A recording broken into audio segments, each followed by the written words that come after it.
Good day. Hi, I'm Ralph Lauren Babas. I'm 20 years old from Dubai.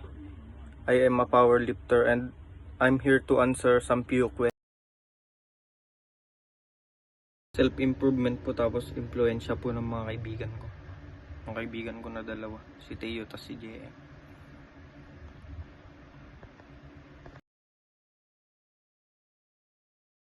Challenging lang naman po sa pag-exercise yung pagbubuhat po ng mabibigat. Tapos yung sa una masakit sa katawan.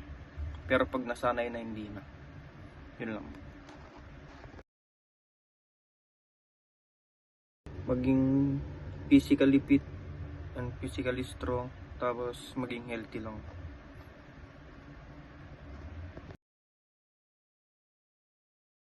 Yung mga ano lang po. Tawag kasi dito. Yung mga pag masakit yung likod. Ganun. Masakit yung katawan kasi nagbubuhat na mabigat. Yun lang po. Pero sa una lang rin nangyayari po yun. Pero pag nasanay na yung katawan mo, hanap-hanapin na. Hanggang sisingitan po ng oras yan pagdating sa gym. Kasi yun po yun. Gusto po natin mag-exercise. Kailangan singitan ng oras.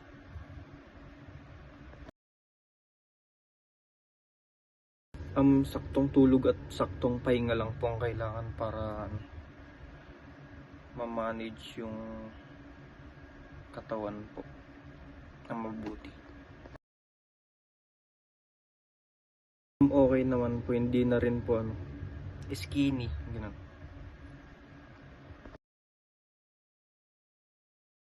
Bodybuilding, core training, tapos cardio po.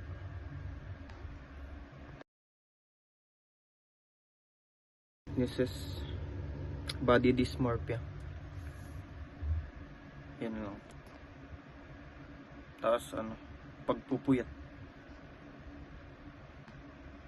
Pagkain ng di tama. Ganun.